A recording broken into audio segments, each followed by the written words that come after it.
अगर किसी को खाना खाने के बाद कंधे में, दाएं कंधे में, राइट कंधे में या राइट और दाईं तरफ पसली के नीचे दर्द होने लगे खाना खाने के बाद, तो ये समझ लेना चाहिए कि इसको हो सकता है पित्ते की पथरी हो।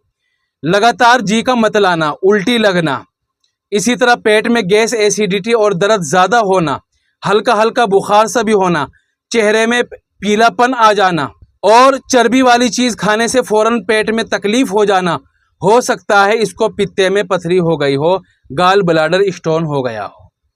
गाल ब्लैडर स्टोन क्यों होता है, पित्ते में पथरी क्यों होती है?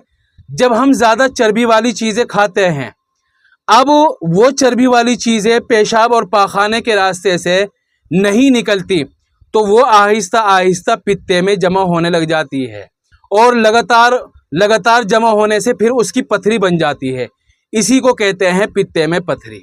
लोग ये सोचते हैं कि पित्ते की पथरी बगैर ऑपरेशन के निकल ही नहीं सकती। ये बहुत बड़ी गलतफहमी और भूल है। अगर पित्ते में बहुत ज़्यादा दिक्कत हो रही हो, पथरी भी बड़ी सारी हो, खूब बड़ी हो, तब तो ऑपरेशन कराना चाहिए। लेकिन अगर दवाई खा सकता हो, ज़्यादा बड़ी पथरी नहीं है, तो बिल्कुल दवाई खाना चाहिए। क्योंकि अगर हमने पित्ते का ऑपरेशन करा लिया तो जितनी तकलीफ अब पित्ते में पथरी होने की वजह से हो रही है, उससे ज़्यादा तकलीफ पित्ते का ऑपरेशन कराने के बाद होती है। इसलिए जहाँ तक हो सके ऑपरेशन से बचना चाहिए। अच्छा, कुछ लोग गलतफहमी में डाल देते हैं, क्या कहते हैं, पित्ते की पथरी तो बगैर ऑपरेशन के निकल ही नहीं सकती। क्यों? निकलने का रास्ता ही नहीं है।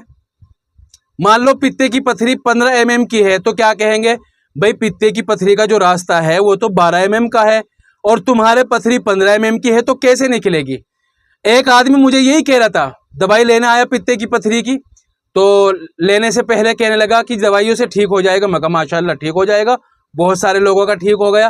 कहने लगा जी सुना है कि निकलने का रास्ता ही नहीं है इसका। तो मैंने कहा कि जब निकलने का रास्ता नहीं है तो गई अंदर कैसे? बात आ रही समझ में?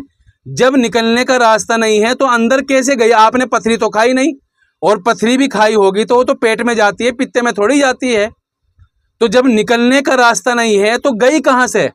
और जब वो जा सकती है तो आ भी सकती है, घुल कर निकल सकती है। यकीनन पित्ते का जो रास्ता है बाहर आने का वहां से, वो 12 mm का है, लेकिन वो 15 mm की आज ही थोड़ी ही हुई है। आहिस्ता आहिस्ता आहिस्ता आहिस्ता पहुंचता रहा, वहां कचरा एसिड पहुंचता रहा और उससे पथरी बन गई। ऐसे ही घुल घुल कर निकल जाएगी। ठीक है, कोई मसला नहीं है, बिल्कुल दवाइयों से निकल जाती है। क्या है इसका इलाज वो मैं बता देता हूं।